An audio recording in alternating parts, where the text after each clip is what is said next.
The little girl in the wheelchair thought she was whispering. She was 7 years old, legs that hadn't worked since birth, sitting outside a gas station in rural Montana while her mother went inside to pay. It was 3:47 p.m. on a Tuesday in August, temperature pushing 95 degrees, and she was singing to herself, the way children do when they think no one's listening. Then a man appeared, tall, tattooed, wearing the kind of expression that makes mothers pull their children closer in grocery store parking lots. The little girl stopped singing. "Your mom in there?" the man asked, gesturing toward the gas station. The girl nodded, small hands gripping the armrests of her wheelchair. "She got money?" Another nod, smaller this time. The man smiled. "Not the kind that reaches eyes. The other kind." "Good. When she comes out, you don't say nothing. You understand?" "Not a word." The girl's voice came out so quiet it was barely sound at all. More breath than speech, more prayer than whisper. "Please don't hurt my mom." She didn't know that 12 feet away, parked at the diesel pump, their engines still rumbling like distant thunder, 7 motorcycles had just gone completely silent. She didn't know that the riders had heard every word, and she definitely didn't know that the man threatening her mother had just made the worst mistake of his life.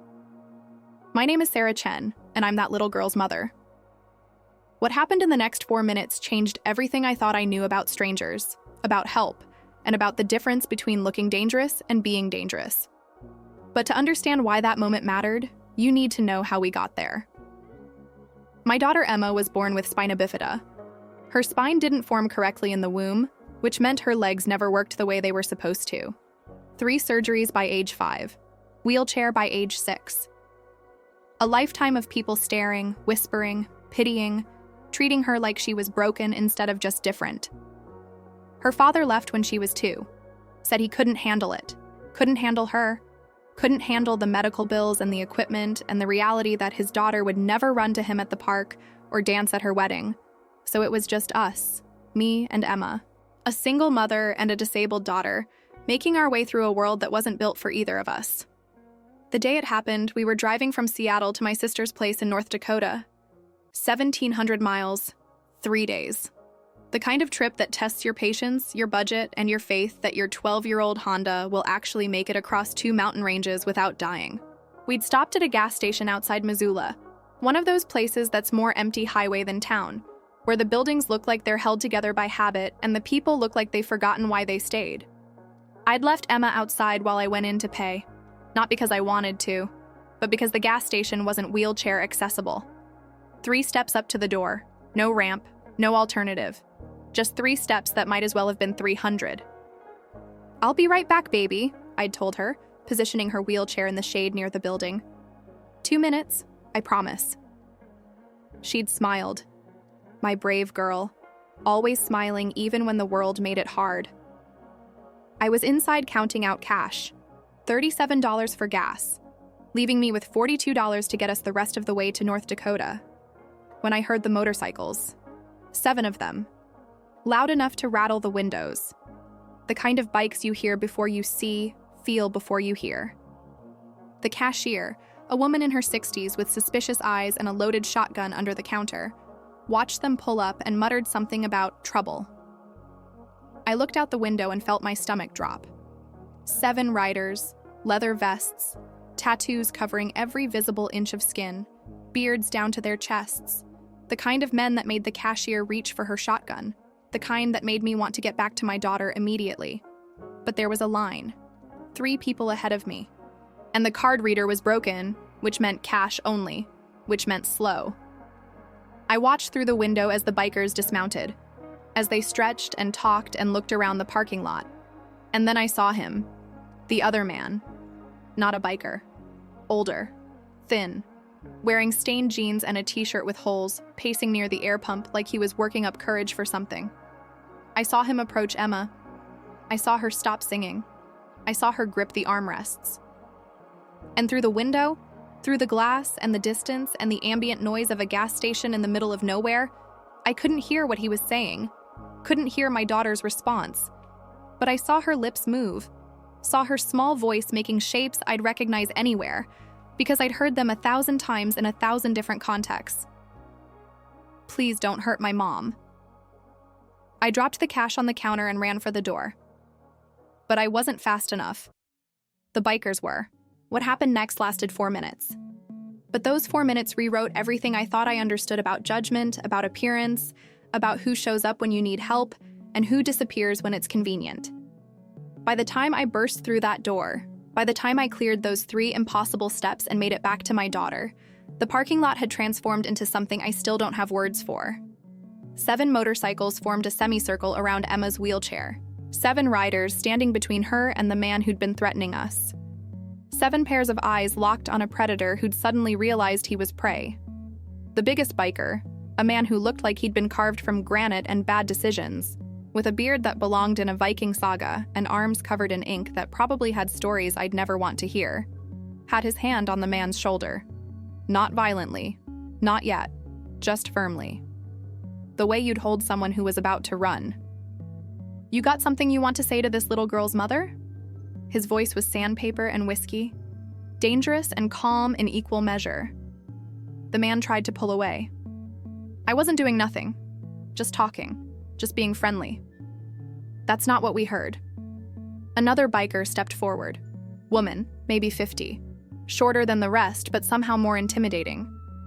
"We heard you tell her not to say nothing when her mom came out. We heard you ask about money. We heard her beg you not to hurt her mother." The man's face went white. "And here's the thing," the first biker continued, his grip tightening just slightly. "We don't like people who threaten kids, especially kids who can't run away. You understand what I'm saying?" I stood there, frozen, watching 7 strangers defend my daughter like she was their own.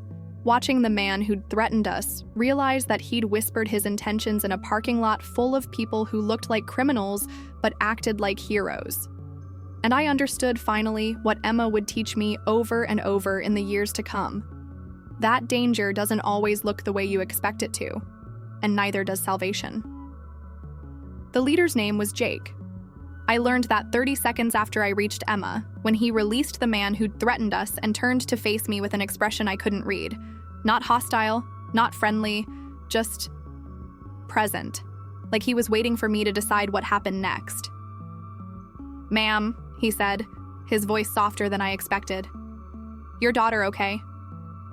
I knelt beside Emma's wheelchair, checking her over like I could see trauma written on her skin. She was pale but unharmed, scared but safe. Her small hand found mine and squeezed 3 times. Our signal. "I love you." "I'm okay, Mama," she whispered. They helped me. I looked up at the 7 bikers surrounding us, at their leather and tattoos and weathered faces, at the wall of protection they'd formed without being asked. "Thank you," I managed. My voice cracked on both words. Jake nodded once. "That man said he was going to wait for you inside your car, was going to take whatever money you had and leave you stranded." He paused. "We convinced him that was a bad idea." I looked past him. The man was gone, disappeared like he'd never existed. "Did you—" I couldn't finish the question. "We didn't hurt him," the woman biker said, stepping forward. Up close, I could see she had kind eyes despite the hard exterior. Just explained the consequences of his choices in language he'd understand. He decided to leave, quickly. Emma tugged my hand. "Mama, they heard me." I tried to whisper, but they heard me anyway. The smallest biker, a man in his 60s with a gray beard and a prosthetic leg visible below his jeans, crouched down to Emma's level.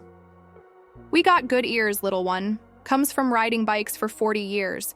You learn to hear things other people miss." He smiled. "You did the right thing. Being quiet kept you safe until we could help." "Are you nice bikers?" Emma asked with the kind of directness only children possess.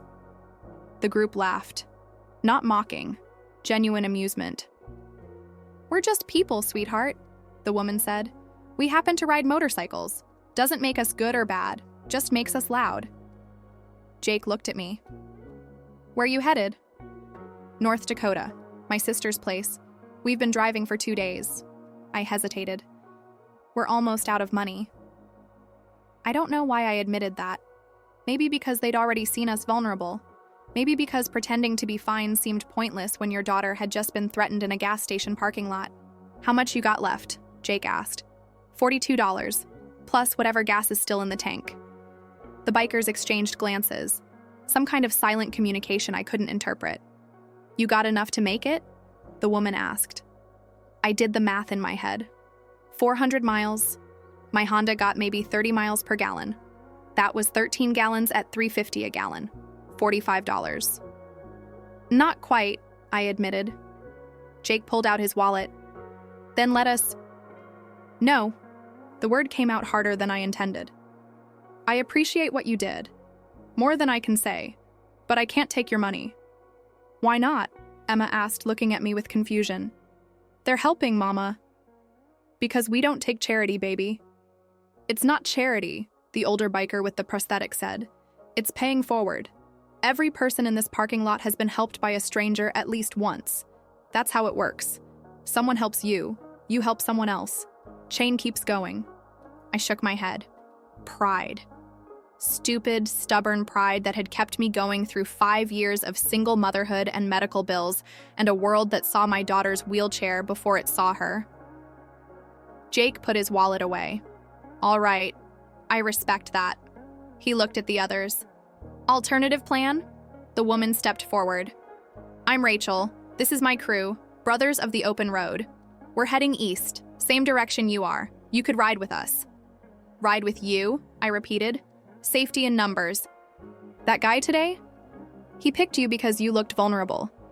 Single woman, disabled kid, old car with out-of-state plates. You're a target." Rachel's voice was matter of fact, not unkind. "But if you're traveling with 7 bikers, nobody's gonna mess with you." I looked at Emma, at her small face still pale from fear, at the wheelchair that made her visible and vulnerable in equal measure. "How far east are you going?" I asked. "Sturgis, South Dakota, motorcycle rally. We're already late, but we can make a detour through North Dakota, drop you at your sister's place. 3, maybe 4 days of riding together." 3 days with 7 bikers I didn't know, trusting strangers who looked like the exact kind of people I'd taught Emma to avoid. "Why would you do that?" I asked quietly. "You don't know us. This isn't your problem." Jake's expression shifted. Something like pain crossed his face before he locked it down. "I had a daughter," he said. His voice was careful, controlled, like he was holding something sharp that might cut him if he moved wrong. "She'd be about your girl's age now, maybe a year older." Had, past tense. "She was in a wheelchair too. Different condition, muscular dystrophy, got worse every year until..." He stopped, breathed, continued, "until she wasn't here anymore." The parking lot went completely silent. Even the highway noise seemed to fade. The year before she died, we were at a rest stop in Nevada. My wife and daughter went to the bathroom while I filled up the bike. Some guy approached them, started harassing my wife, saying things, getting aggressive. Jake's hands clenched. My daughter was 9 years old, in a wheelchair, couldn't run, couldn't defend herself, and that piece of shit didn't care. "What happened?" Emma asked, her child's voice breaking the tension. Jake looked at her, really looked at her. A trucker saw what was happening. Guy who looked like he could break you in half without trying. He stepped between that man and my family, didn't say much, didn't have to, just stood there until the guy left. "Did you thank him?" Emma asked. "I tried. He said the same thing I'm about to tell your mom. No thanks needed. Just do the same for someone else someday." Jake looked at me. This is me doing the same, for someone else, for my daughter who can't be here, for that trucker who helped us. I felt tears building, fought them back, failed. "We'd be grateful for the company," I said quietly. Rachel smiled. "Good. First thing, you need food. When's the last time you ate?" I calculated. "Breakfast. 7 hours ago." "Jesus." The older biker shook his head. "Kenny, grab the cooler. Let's feed these 2 before they pass out." "I can't," I started. "You can, and you will," Rachel interrupted. "We pack too much food anyway. My wife always does. Says she's feeding a motorcycle gang and overcompensates." You'd be doing us a favor preventing food waste. She was lying. I knew she was lying. They knew I knew. But it was the kind of lie that let me accept help without breaking. 10 minutes later, Emma and I were sitting on a blanket in the shade, eating sandwiches and chips while 7 bikers worked on their motorcycles and told stories that made Emma laugh for the first time since we'd left Seattle. And I realized something that should have been obvious but somehow wasn't. The most dangerous people in that parking lot hadn't been the ones wearing leather and riding motorcycles. They'd been the ones who looked normal, who blended in, who saw vulnerability and chose violence. And the safest people, the ones who'd risk their schedule and their comfort to protect strangers, were the ones I'd spent my whole life teaching my daughter to fear. We left the gas station at 4:30 p.m. in a formation I never could have imagined. 3 motorcycles ahead of my Honda, 3 behind. Jake riding beside my driver's window like a guardian no one had asked for, but everyone needed. Emma watched through the back window, waving at the bikers behind us, her fear from an hour ago replaced with something that looked dangerously close to joy. "Mama, we're in a motorcycle parade," she called from the back seat. Rachel had given us walkie-talkies, the old kind truckers use.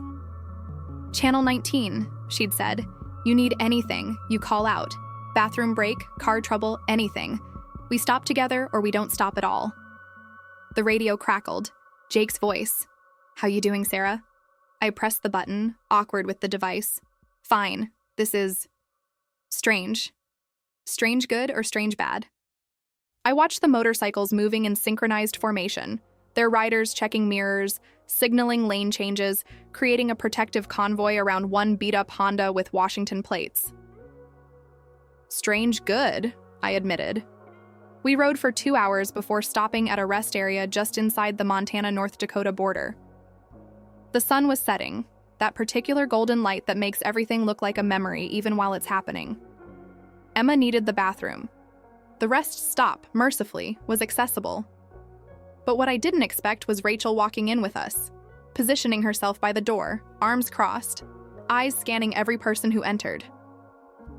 "You don't have to," I started. "I know," Rachel said, doing it anyway.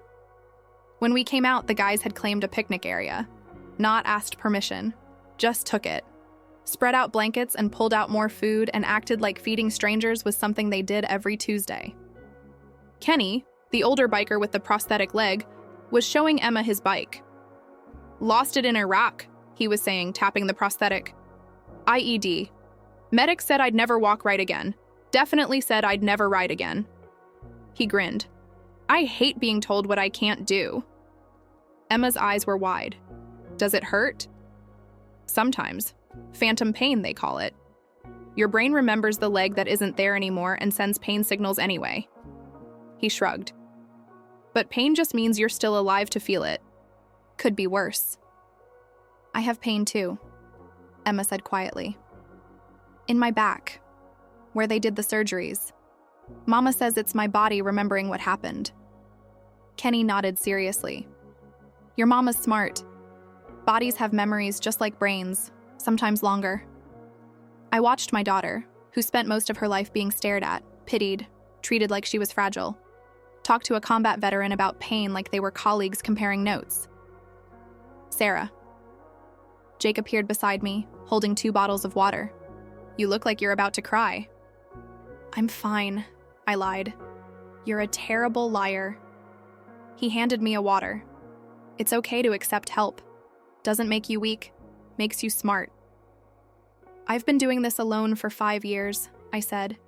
"You get used to it. To not needing people, to not trusting anyone to show up." "That's not strength," Jake said quietly.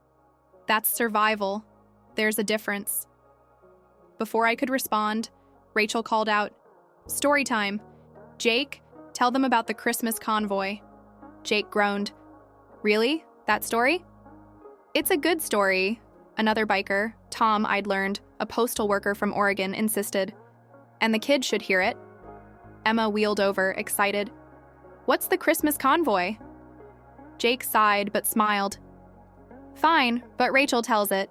She was there." Rachel settled onto a picnic bench. 8 years ago, we were riding through Wyoming in December. Stupid decision, too cold, Roads were icing, we should have been home, but we were young and thought we were invincible. Some of us were young, Kenny interjected. You were already old. Rachel threw a chip at him.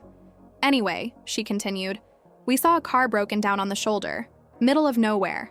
Snow starting to fall, minivan with Christmas decorations still taped to the windows. Was someone in it? Emma asked. A mom and 3 kids. Husband had died earlier that year. She was driving to her parents' place in Montana for Christmas. Transmission gave out, no cell service, no money for a tow truck, just stuck in the snow with 3 kids and a van full of wrapped presents. What did you do? Emma was leaning forward in her wheelchair, completely absorbed. We called a tow truck, Jake said. Paid for it ourselves. Followed them to the mechanic. Paid for the repair. $1,800. Then we escorted them the rest of the way to Montana. Got them there Christmas Eve, right as the family was sitting down to dinner. Did she pay you back? Emma asked. Didn't want her to, Rachel said. But 3 months later, we got a letter. She'd taken the money she would have spent paying us back and donated it to a veterans motorcycle charity. Said she was paying it forward. That's what you're doing with us, Emma said suddenly, understanding lighting her face. Paying forward. Jake nodded. That's what we're doing. We drove until dark, stopping at a small motel outside Minot. I started to calculate if I had enough money for a room when Jake handed me a key.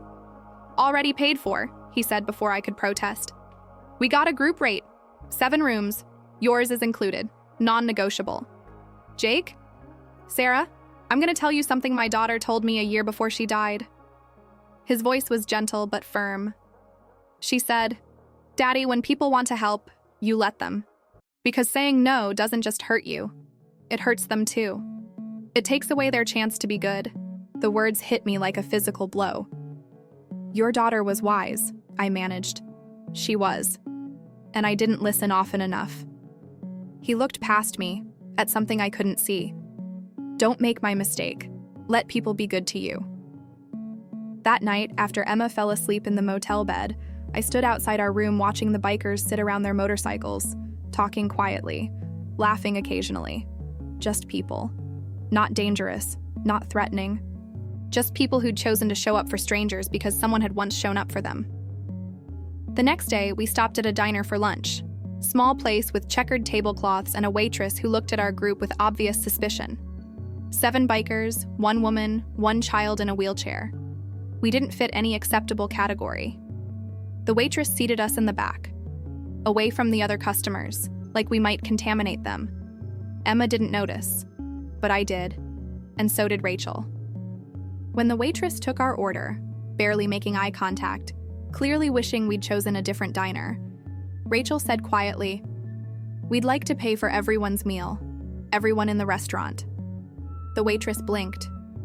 What? Everyone, whatever they ordered, put it on our tab. That'll be over $300.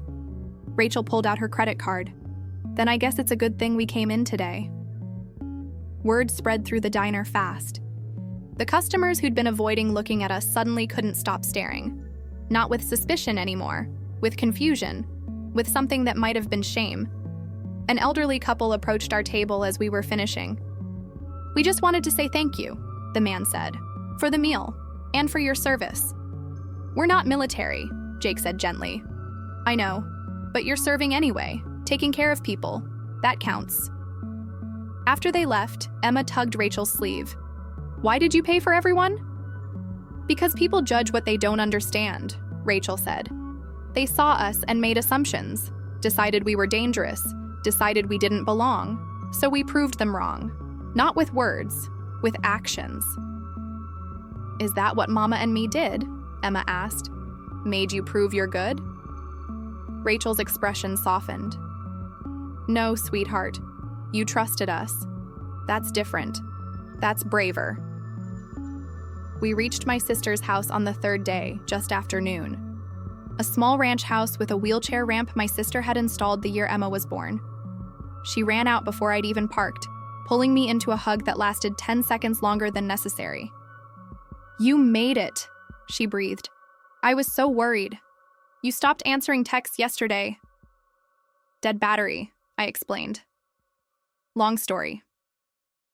She looked past me at the 7 motorcycles idling in her driveway, at the bikers dismounting, at Jake walking toward us with Emma's wheelchair. "Sarah," my sister whispered, "what did you do?" "I accepted help," I said simply, "from the best people I've ever met." For the next hour, my sister served lemonade and listened to Emma excitedly tell stories about Kenny's prosthetic leg and Rachel's navigation skills and Jake's daughter, who Emma had never met but talked about like a friend. And I watched 7 bikers who'd given us 3 days of protection, food, safety, and dignity prepare to leave for a rally they were now too late to attend. Watch them hug my daughter goodbye like she mattered, like she was more than her wheelchair, like protecting her had been an honor instead of an inconvenience. And I understood finally what Jake's daughter had tried to teach him, that letting people be good doesn't make you weak, it makes you human. They were supposed to leave after an hour. That's what Jake said when they first pulled into my sister's driveway. "We'll make sure you're settled, say our goodbyes, and head out. We're already 3 days behind schedule." But Emma had other plans. "Can they stay for dinner?" she asked my sister Karen, with the kind of hopeful expression that had been breaking hearts since she was 2 years old. "Please?" They drove with us for 3 whole days, and we didn't even get to cook them food. Karen looked at me. I looked at the bikers. Jake opened his mouth, probably to politely decline, but Rachel cut him off. "We'd love to stay for dinner," she said, ignoring Jake's look. "If it's not too much trouble." "It's no trouble," Karen said, though I could see her doing mental calculations about how to feed 7 bikers, 2 adults, 1 child, and herself with whatever was in her refrigerator. "I'll just figure something out." "We brought steaks," Kenny said, walking to his bike and pulling open a saddlebag. "And corn and potatoes, and Jesus, Rachel, how much food did you pack?" "Enough," Rachel said simply. What was supposed to be a quick goodbye turned into a backyard barbecue that stretched into evening. Kenny and Tom worked the grill like they'd been doing it together for decades, which, I learned, they had. Rachel helped Karen in the kitchen. Jake showed Emma how to properly maintain a motorcycle chain. And I sat on the back porch watching 7 strangers integrate seamlessly into my sister's life like they'd always been there. "They're good people," Karen said, sitting down beside me with 2 beers. Not what I expected when I saw them pull up. "What did you expect?" "Honestly, trouble, danger, the kind of people I'd call the police about." She took a sip of her beer. "I'm ashamed of that now, but I won't lie about it."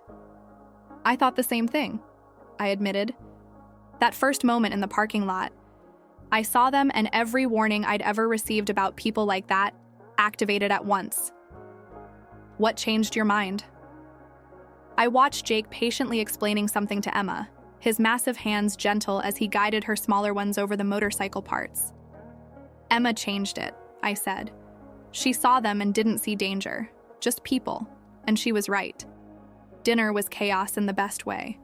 9 people crowded around Karen's dining room table, extended with a folding table from the garage, passing food and telling stories and laughing too loud. Emma was sandwiched between Rachel and Kenny, soaking up attention like she'd been starved for it, which I realized with a painful clarity she had been. For 5 years, it had been just us, me and Emma against the world. I'd thought I was protecting her, keeping her safe by keeping our circle small, but I'd also been isolating her, limiting her world to just one person who was too tired and too scared to show her everything life could be. "Your daughter's special," Rachel said quietly, catching me watching Emma. "Really special, not because of the wheelchair, despite it. She's got something most adults never develop, the ability to see people instead of categories. She gets that from her father," I said before I could stop myself. Rachel raised an eyebrow. "The one who left?" "Yeah. Before he left, he was the most open-hearted person I'd ever met. Saw the good in everyone, even people who didn't deserve it." I paused. I used to think that was weakness, that his openness was what broke him when Emma was born and he couldn't handle it. And now? Now I think maybe he was stronger than I gave him credit for, and I've been teaching Emma to be closed off because I'm scared, not because it's right. Rachel was quiet for a moment. "My daughter is gay," she said finally. I looked at her, surprised by the shift in conversation. She came out when she was 16, told us over dinner one night, just like this. My husband, Jake's brother actually, he didn't take it well. Said things he can't unsay, did things he can't undo. She left the next day and we didn't hear from her for 2 years. Rachel, I'm so sorry. Let me finish. Her voice was gentle but firm. Those 2 years were hell, not knowing if she was okay, if she hated us, if we'd lost her forever. And I spent every single day regretting that I'd let fear control me. Fear of what other people would think. Fear of what her being different meant for our family. Did she come back? I asked quietly. She did. And you know what she said? She said, "Mom, you raised me to be brave, to be myself. And then when I was, you punished me for it." Rachel's eyes were wet. She was right. I'd taught her to be open-hearted, and then I broke her heart for doing exactly that. What happened with your husband?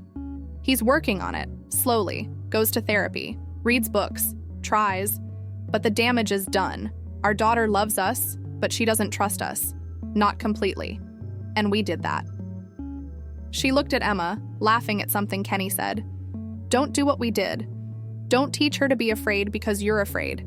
The world is going to try to close her off, because of the wheelchair, because people are cruel, because life is hard. Don't help them do it. I felt tears building. How do I keep her safe without keeping her small? You do what you did 3 days ago, Rachel said simply. You accept help. You trust people. You show her that the world has darkness, but it also has light. That some people are cruel, but others are kind. That being vulnerable isn't weakness. It's the only way to be fully alive. After dinner, Jake found me in the kitchen doing dishes. You don't have to clean, I said. You've done enough. Sarah, I need to tell you something. His voice was serious enough that I stopped washing and turned to face him. Okay. When my daughter died, I blamed myself for not protecting her enough, for not being there every moment, for letting her exist in a world that wasn't built for her and didn't care enough to change. He paused. I spent 2 years in that darkness. Quit the motorcycle club, quit riding, quit living, basically. What brought you back? Rachel. She showed up at my house one day and said, "Your daughter wouldn't want this. She'd want you to live loud enough for both of you." And she was right. My daughter lived more in 13 years than most people live in 80. Because we let her. Because we said yes more than we said no. He looked toward the dining room where Emma was still talking, animated and alive. Your daughter reminds me of mine. Not just the wheelchair, the spirit. The way she sees the world like it's full of possibilities instead of limitations. Don't let fear take that from her. Don't let the world make her small. I'm trying, I whispered. I know. That's why we stayed. Not just to help you. To remind ourselves why we ride. Why we do this. Why paying forward matters. He smiled. You and Emma gave us something too. You reminded us that trust still exists. That openness still exists. That the world isn't as broken as it sometimes feels. They left the next morning, but not before Emma made each of them sign her wheelchair. Sharpie signatures across the armrests and backrest. 7 names. 7 promises that she'd mattered to them. Jake was the last to say goodbye. He knelt in front of Emma's wheelchair, eye level with her, his massive frame somehow gentle. You take care of your mom, he said, and you keep seeing people the way you see them now. Don't let anyone teach you to be afraid. I won't, Emma promised. Will I see you again? Jake glanced at me. I saw the question in his eyes. We do this route every year, he said carefully. Same time, same stops. If you're ever in Montana in August. We'll be there, I said before I could second-guess myself. Next August, that gas station will be there. Emma's face lit up like Christmas. They left in the same formation they'd arrived in. 7 motorcycles, engines rumbling like thunder, disappearing down the highway until they were just sound, then just memory. Karen stood beside me on the porch. You're really going back next year? Yeah, I said. We are. Why? I looked at Emma, still wearing the leather vest Kenny had given her, adult-sized, hanging to her knees, covered in patches from places she'd never been. She was tracing the signatures on her wheelchair with one finger, smiling. Because Emma needs to know that good people exist, that help comes from unexpected places, that looking dangerous and being dangerous are different things. I paused. And because I need to keep learning that too. 3 weeks later, a package arrived. No return address. Inside were 7 photographs, one from each biker, with handwritten notes on the back. Jake showed his daughter in her wheelchair, laughing at something off camera. His note said, her name was Sophie. She would have loved Emma. Rachel showed her daughter at her wedding, Rachel crying in the front row. She forgave us. Give Emma a world she never has to forgive you for. Kenny's showed his prosthetic leg covered in signatures, just like Emma's wheelchair. Warriors recognize warriors. And at the bottom of the box was something else. A leather patch with 7 motorcycles and 1 wheelchair, and words stitched in silver thread. Brothers of the Open Road +1. Emma cried when she saw it. Happy tears, belonging tears. And I understood, finally, what that gas station parking lot had really been about. It wasn't about being saved, it was about being seen. August came faster than I expected. 11 months after that gas station parking lot, Emma and I were driving west through Montana with a specific destination in mind. Not my sister's house, not a family obligation, just a promise made to 7 strangers who'd become something more. Do you think they'll remember us? Emma asked from the back seat. She was 8 now, taller, stronger, still in the wheelchair but different somehow, more confident, more open, more herself. I think so, I said, though I'd been wondering the same thing. A year is a long time. People move on, promises fade. Maybe they'd forgotten. Maybe the moment that had changed our lives had been just another stop for them. Mama, look. Emma pointed ahead. The gas station appeared on the horizon exactly as I remembered it. Same faded paint, same 3 steps leading to the door, same parking lot where everything had changed, and 7 motorcycles parked in a perfect line. My heart stopped. They're here. Emma was bouncing in her seat as much as her wheelchair harness would allow. They came! They really came! I pulled into the parking lot with shaking hands. Before I'd even put the car in park, Emma was unbuckling and I was opening her door, lifting her into the wheelchair. Jake saw us first. He was leaning against his bike, and when our eyes met, his face split into a grin I'd never seen before. Pure joy, no guardedness, no walls. Emma! Rachel's voice carried across the parking lot. She was running, actually running toward us. And then they were all there. All 7. Surrounding us like they had a year ago. But this time there was no threat to defend against. Just welcome. Just family. Kenny crouched down to Emma's level. Let me see that wheelchair, warrior. Emma turned so he could see the armrests. The signatures were still there, faded from a year of use but visible. She'd refused to let me clean them off. You kept them, Kenny said, his voice thick. Of course I kept them. They're important. Emma said it like it was the most obvious thing in the world. We brought someone to meet you, Jake said. He gestured behind him, and I saw a woman I didn't recognize standing near the motorcycles. Mid-30s, short hair, warm smile. Rachel walked over and put her arm around the woman. Emma, Sarah, this is my daughter Maya. Maya, this is Emma and Sarah, the ones we told you about. Maya stepped forward and extended her hand to me, then knelt beside Emma's wheelchair. My mom talks about you constantly, Maya said, about the little girl who trusted them when she had no reason to, who saw people instead of assumptions. Your mom is nice, Emma said with typical 8-year-old directness. Are you nice too? Maya laughed. I try to be, doesn't always work, but I try. Mom says trying is the important part, Emma replied. Maya looked up at Rachel, something passing between them that I couldn't quite read. Healing, maybe. Or forgiveness finally completed. So, Tom spoke up, breaking the emotional moment with practiced ease. We were thinking. Sturgis Rally is this week. We're heading there anyway. You two want to come? To Sturgis? I repeated. The motorcycle rally? With us? Why not? Kenny said. Emma's an honorary member of Brothers of the Open Road. Says so on her patch. Members go to rallies. Emma's eyes went wide. Can we, Mama? Please? I thought about all the reasons to say no. The crowds, the noise, the logistics of navigating a massive motorcycle rally with a child in a wheelchair, all the practical, sensible, protective reasons I'd lived by for 8 years. Then I thought about Rachel's words. Don't let fear make her small. Yes, I said. We can go. The next 3 days were unlike anything I could have imagined. Sturgis in August is chaos. 500,000 motorcycles, endless noise, crowds that stretch for miles. Everything I'd normally avoid. Everything that would normally overwhelm Emma. But with the Brothers of the Open Road, it was different. They cleared paths through crowds. They made sure Emma could see everything from her wheelchair, lifting her when necessary, rearranging entire groups of bikers so she'd have an unobstructed view. They treated her wheelchair not as a limitation, but as a throne, and her as the queen they were honored to escort. On the second night, there was a concert. A band I'd never heard of playing music too loud for comfort. Emma wanted to go. It's going to be crowded, I warned. Packed. No space for a wheelchair. Then we make space, Jake said simply. And they did.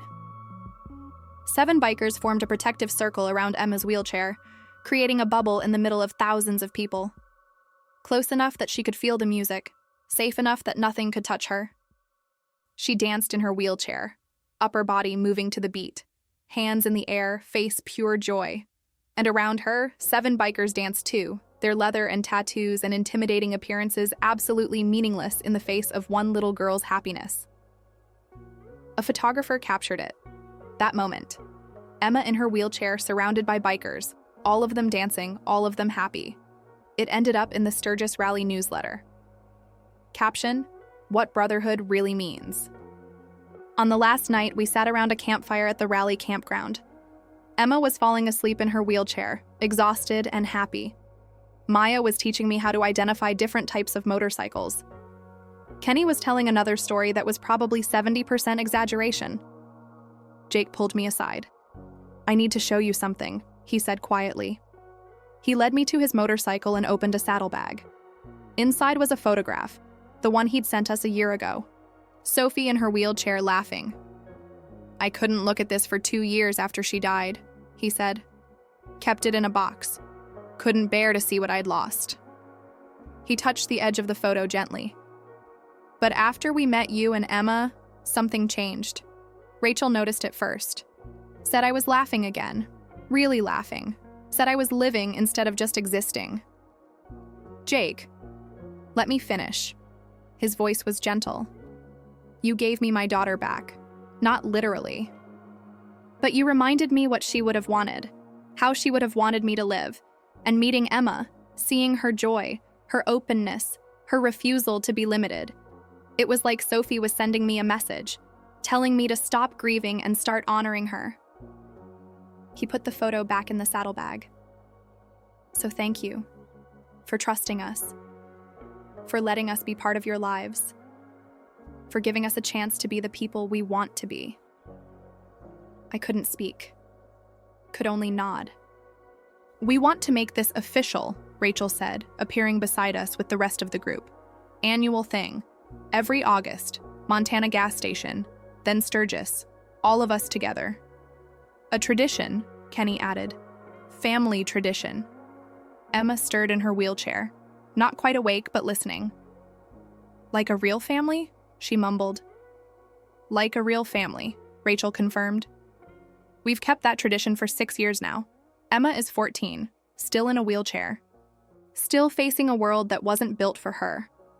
But different now. Stronger. More confident. More absolutely, completely herself. She wears that leather vest, the one Kenny gave her that first year, whenever we ride with the brothers. It fits better now. She's grown into it. She's also teaching other kids with disabilities about motorcycle culture. Started a blog called Rolling Thunder, stories about adaptive riding, accessible travel, finding community in unexpected places. It has 40,000 followers. Half of them are bikers. Last August, we arrived at that gas station and found not 7 motorcycles waiting, but 23. Word spread, Jake explained, about what we do, about Emma, about the tradition. Other clubs wanted to join. We said yes. 23 motorcycles escorted us to Sturgis that year. 23 families who'd heard about a little girl in a wheelchair who trusted bikers in a parking lot and changed everything. The photographer who'd captured Emma dancing that first year found us again. Took another photo. Emma at 14, still in her wheelchair, surrounded by 23 bikers. Same joy, bigger family. This year's caption, What Brotherhood Becomes. People ask me sometimes how I learned to trust strangers, how I overcame fear, how I knew the bikers were safe. I tell them the truth. I didn't know. I was terrified. I made a choice based on desperation and hope, and my daughter's whispered words. But here's what I learned in that parking lot 6 years ago, and what I relearn every August when we make that drive west. Safety doesn't always look the way you expect it to. The most dangerous people aren't the ones wearing leather and tattoos. They're the ones who see vulnerability and choose violence, who see difference and choose cruelty, who see someone struggling and choose to ignore it. And the safest people, the real heroes, are the ones who hear a whispered plea for help and choose to answer it, who see a child in danger and become a wall between her and the world, who look past appearances and assumptions and fear to see what matters. Someone needs help and I can give it. Emma taught me that. 7 bikers reinforced it, and 6 years of August traditions proved it beyond doubt. The world is full of people who will judge you, who will see your wheelchair, or your circumstances, or your vulnerability, and decide you're less than, who will see the help you need and turn away because it's inconvenient. But the world is also full of people who will see that same vulnerability and step forward, who will clear paths and make space and dance with you in the middle of crowds, who will sign your wheelchair like it's an honor. You just have to be brave enough to let them, to whisper your fear loud enough for the right people to hear, and to trust that sometimes the people who look most dangerous are actually the ones who will save your life. Emma knew that at 7 years old in a gas station parking lot when she whispered, "Please don't hurt my mom," and 7 bikers heard her. I'm still learning it, but every August, surrounded by family that doesn't share our blood but shares our hearts, I get a little better at believing it. That's what brotherhood really means. That's what family really is. That's what the world looks like when you're brave enough to see past fear and find the humans underneath. 7 bikers heard a little girl's whisper and chose to answer it. And in doing so, they taught us both how to live out loud. Emma's whisper in that parking lot wasn't just a plea for help. It was a test of who was listening, a test of who would answer, a test of whether the people who looked most dangerous were actually the ones who'd prove to be most safe. 7 bikers heard that whisper and chose to answer it. And in doing so, they didn't just save Emma and Sarah that day. They changed the entire trajectory of their lives. If this story moved you, if you've ever been helped by an unexpected stranger, or if you've ever been judged based on how you look instead of who you are, this channel is for you. We share true stories about moments when everything you thought you knew about people gets turned upside down. Stories about the homeless veteran who turned out to be a millionaire, the tattooed ex-con who became a foster parent, the people society writes off who end up writing the most important chapters in someone else's story. Every week we prove that appearances lie, assumptions fail, and the humans underneath the surface are far more complex and beautiful than the labels we put on them. If you want more stories that challenge what you think you know about danger, safety, and who deserves your trust, subscribe right now. Because next week's story is about a woman who let a dangerous homeless man into her car during a snowstorm, and what happened next saved both their lives in ways neither expected. Drop a comment and tell me. Have you ever been wrong about someone based on their appearance? Or has someone been wrong about you? What happened when the truth came out? I read every single comment, and your story might inspire our next video. Before you go, I want you to think about something Emma said when she turned 14 and a reporter asked her why she trusted those bikers. I didn't trust what they looked like. I trusted what they did. Actions tell the truth. Appearances just tell stories. She was 7 when she learned that. How many of us are still learning it as adults? Here's the uncomfortable truth. We teach our children to judge people based on appearance. We tell them to avoid certain types of people, to fear tattoos and leather and loud motorcycles, to trust suits and smiles and people who look like us. And sometimes that keeps them safe. But sometimes it keeps them from the exact people who would protect them most. The man who threatened Emma that day looked normal, blended in, could have been anyone's neighbor. And the men who saved her looked like every warning poster about strangers. The question isn't whether we should teach our children to be careful. It's whether we're teaching them to be careful about the right things, to listen to actions instead of appearances, to trust behavior instead of presentation, to see humans instead of categories. 7 bikers heard a whisper and became a family. 6 years later, that family has grown to 23 motorcycles, 40,000 blog followers, and countless people who've learned that brotherhood isn't about blood. It's about showing up. What if we all listened that carefully? What if we all showed up that consistently? What if we all chose to answer whispered please instead of judging the people asking for help? The world would look a lot more like that August tradition, a lot more like family. Thanks for watching. I'll see you next week with another story that proves people are never just what they look like on the surface. And remember, sometimes the most dangerous thing you can do is trust, but sometimes it's the only thing that saves you. Listen for the whispers. You never know when you'll be the one who needs to answer them.